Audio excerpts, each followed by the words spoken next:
என்னால் இது பொறுத்துக்க முடியல. எனக்கு எனக்கு இது தாங்க முடியல. அபு, இது யார்கிட்டயாவது சொல்ல நினைக்கும் போது ஜிஹாதுங்கிற பெரிய லட்சியம், அந்த மிகப்பெரிய லட்சியம், அதுதான் எனக்கு தடையா இருந்துச்சு. முடியல, தாங்க முடியல. அபு, கொல்லல. நான் இது வரைக்கும் எந்த குழந்தைகளை கொல்லல. சத்தியம்.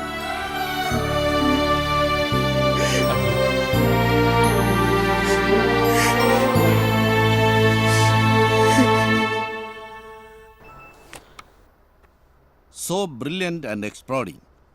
മാരകമായ വിസ്ഫോടന ശേഷിയുള്ള ഒരു അണുബോംബാണിത്. അയച്ചാൽ ഒരിക്കലും തിരിച്ചെടുക്കാൻ കഴിയാത്ത ബ്രഹ്മാസ്ത്രം. താൻ ഈ പ്രപ്പോസൽ വെക്കുമ്പോഴും ഇത് ഇങ്ങനെ ആയിരിക്കുമെന്ന് ഞാൻ കരുതിയില്ല. പക്ഷേ ഒരു പ്രശ്നം. എന്താണ് സാർ? തനിക്കറിയാമല്ലോ നമ്മുടെ പരിമിതികൾ, നിസ്സഹായത. ഞാൻ പറയുന്നത് താനതിൻ്റെ ശരിയായ സെൻസിൽ തന്നെ എടുക്കുമെന്ന് എനിക്ക് ഉറപ്പുണ്ട്. Because you are very intelligent. വലിച്ചു നീട്ടാതെ കാര്യം പറയണം സാർ. ഫ്രാങ്കായിട്ട് പറഞ്ഞാൽ മിസ്റ്റർ ബിലാൽ ജലീൽ നമ്മുടെ പ്രധാന പ്രൊമോട്ടർമാരിൽ ഒരാളാണ്. എന്നാലും അതങ്ങ് പോട്ടേന്ന് വയ്ക്കാം. പക്ഷെ അതല്ല APFൻ്റെ കാര്യം. എതിരാളികളോട് ഒരു ദയയുമില്ലാത്ത കാടന്മാരാ. ചുട്ടുകരിച്ചളയും തന്നെയും എന്നെയൊക്കെ അവർ. ഇത്രയ്ക്ക് ഭീരുവാണോ സാറ്? അതിന് ഞാൻ എന്ത് ചെയ്യണമെന്നാ സാറ് പറഞ്ഞു വരുന്നത്? സിമ്പിൾ. താൻ ഇതൊന്ന് റീഎഡിറ്റ് ചെയ്യണം. Make it something different.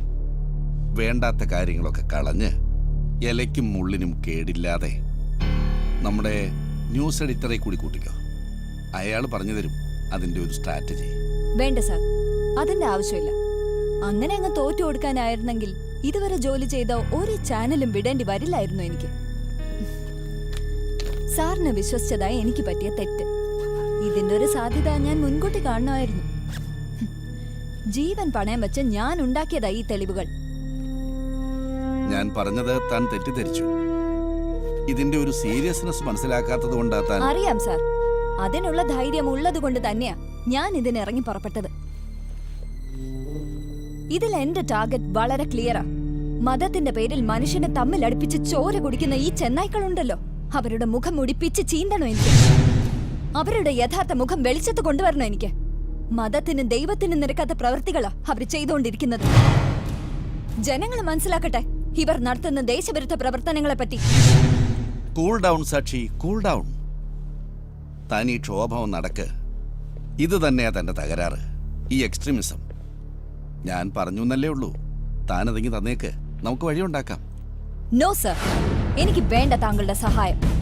താങ്കളെ പോലെയുള്ള നപുംസകങ്ങളോട് സംസാരിക്കാൻ തന്നെ എനിക്ക് അറപ്പാണ്. അടിമകളെ മാത്രമേ കണ്ടിട്ടുള്ളൂ നിങ്ങൾ. അഭിമാനമുള്ളവരും ഒരുപാടുണ്ടാവൂ ഈ ലോകത്ത്. സ്വന്തം അന്തസ് വിറ്റ് തിന്നാത്തവർ. Good bye. തീ കൊണ്ടാ കളിക്കുന്നതെന്ന് ഓർമ്മ വേണം നിനക്ക്. ഓർത്തോളാം സാർ. സാറ് പറഞ്ഞല്ലോ ഇതിന് മാരകമായ വിസ്ഫോടന ശേഷിയുണ്ടെന്ന്.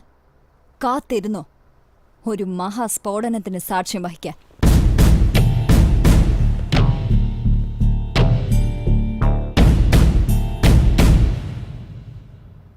അതെ, മുമ്പ് 1-2 ഇൻസിഡൻസ് ഉണ്ടായപ്പോൾ തന്നെ ഞാൻ അസീംബായോട് പറഞ്ഞതാ അവളുടെ കാര്യത്തിൽ ഒരു തീരുമാനം ഉണ്ടാവണമെന്ന്. അതെ, സാക്ഷി, സാക്ഷി നവാൽ. വെടിവെച്ചോ ചുട്ടുകരിച്ചോ എങ്ങനെയായാലും വേണ്ടില്ല, പെട്ടെന്നൊന്ന് അവസാനിപ്പിച്ച് കിട്ടിയാൽ മതിയായിരുന്നു.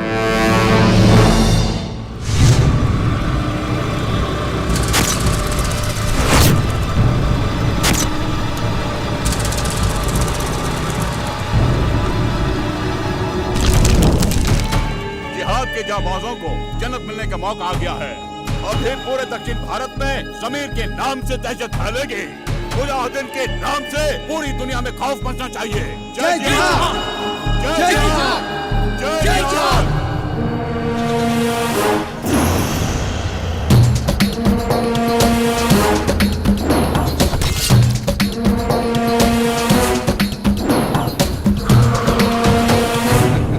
ജിഹാദിന്റെ പോരാളിക്ക് സ്വാഗതം. നിന്റെ ആദ്യത്തെ ദക്ഷിണേന്ത്യൻ ദൗത്യം. സാക്ഷി, സാക്ഷി നവാൽ. സങ്കരേനമ. ഒരു നോർത്ത് ഇന്ത്യൻ കാഫറിന് മലയാളി സ്ത്രീയിലുണ്ടായ അശുദ്ധ രക്തം. ഒരു കാര്യം കൂടി എല്ലാവരും കേൾക്കാനുള്ളതാണ്. നമ്മുടെ ഈ ഓപ്പറേഷൻ ജാവേദ് അറിയരുത്. ബിലാൽ ജലീലിന്റെ മകൾ ദിയയുടെ ഉറ്റ സുഹൃത്താണ് സാക്ഷി. ജാവേദ് വഴി ദിയ ഇതറിയാനിട വന്നാൽ നമ്മുടെ ഓപ്പറേഷൻ പരാജയപ്പെടുകയായിരിക്കും ഫലം. അശ്രദ്ധ കൊണ്ടും മാത്രം പരാജയപ്പെട്ട ആക്ഷനുകളും ഉണ്ടെന്ന് ഓർക്കുക. ഇനി അതുണ്ടാവരുത്. ഓരോ അവിശ്വാസിയും പിടഞ്ഞു വീഴുമ്പോൾ നമ്മൾ ആഹ്ലാദിക്കുന്നു. അതുകൊണ്ട് മാത്രം രക്ഷപ്പെട്ട ഒരു അവിശ്വാസിയുടെ പ്രസക്തി അവസാനിക്കുന്നില്ല. രക്ഷപ്പെട്ട ഇര കൂടുതൽ അപകടകാരിയാണ്. ജിഹാദിന്റെ പാതയിൽ പ്രതിബന്ധമായി നിൽക്കുന്നവരെല്ലാം നമ്മുടെ ശത്രുക്കളാണ്. അവർ വധിക്കപ്പെടാൻ അർഹരാണ്.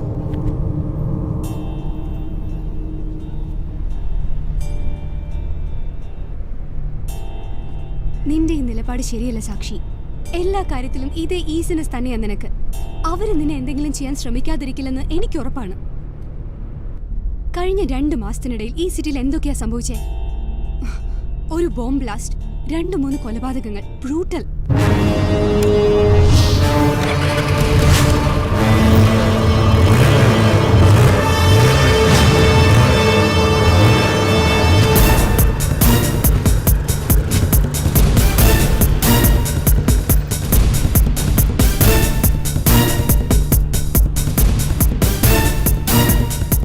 കാര്യങ്ങൾ നീ കരുതുന്നതിനേക്കാൾ സീരിയസ് ആണ് സാക്ഷി. എനിക്കറിയാം ദിയ, നിന്റെ ഈ പേടിയുടെ അർത്ഥം എനിക്ക് മനസ്സിലാവാഞ്ഞിട്ടല്ല. തൽക്കാലം എനിക്ക് ഈ ധൈര്യം കാണിച്ചേ പറ്റൂ. വേറെ വഴിയില്ല.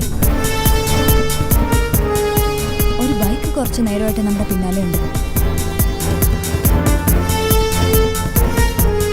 നീ പേടിക്കാതിരിക്കുക ദിയ.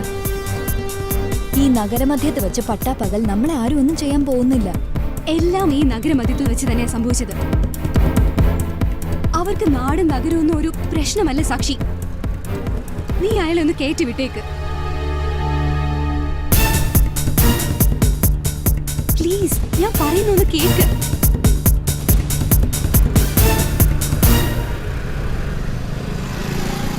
ഇപ്പൊ ഒരു ലക്ഷ്യമേ ഉള്ളൂ എനിക്ക്. നമുക്ക് കിട്ടിയ ഈ ഇൻഫർമേഷൻ രവിശങ്കർ സാറിനെ ഏൽപ്പിക്കണം, ഇമ്മീഡിയറ്റ് ആയിട്ട്. അത് കഴിഞ്ഞാൽ എന്റെ ജോലി തീർന്നു. രവിശങ്കർ സാറ് ഇപ്പൊ മീഡിയയുടെ ഒരു അട്രാക്ഷൻ. തീവ്രവാദ കേസുകളിൽ സാധാരണ പോലീസുകാരന്റെ മാനറിസങ്ങളൊന്നുമില്ല പുള്ളിക്കാരന്. ഹൈലി ഇന്റലക്ച്വൽ ആണ് ആള്. മസിൽ പവറിലല്ല കാര്യം, ബുദ്ധിയിലും വിവേകത്തിലും ആണെന്ന് അദ്ദേഹത്തെ കണ്ട് പഠിക്കണം ഇവിടുത്തെ പോലീസുകാർ. ഈ പ്രോജക്റ്റുമായി ബന്ധപ്പെട്ട് 1-2 തവണ കണ്ടിട്ടുണ്ടെന്നല്ലാതെ എനിക്ക് അദ്ദേഹത്തെ നേരിട്ട് അങ്ങനെ പരിചയമൊന്നുമില്ല.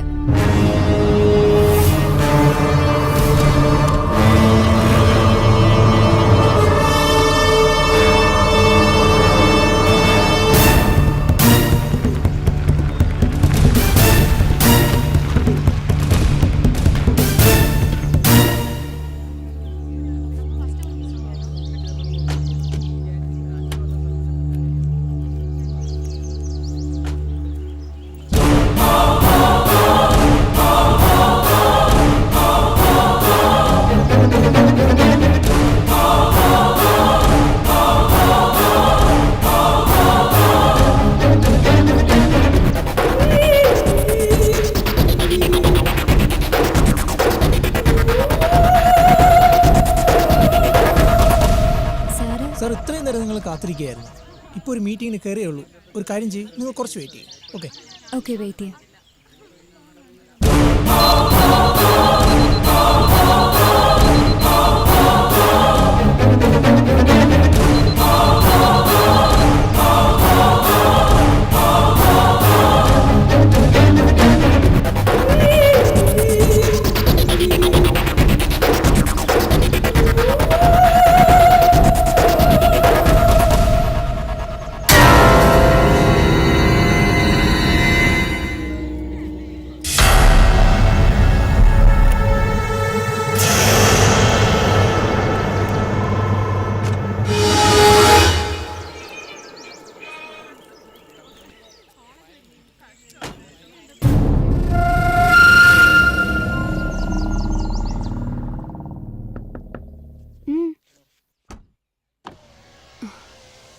സാർ മീറ്റിംഗ് കഴിഞ്ഞ് ഇറങ്ങി.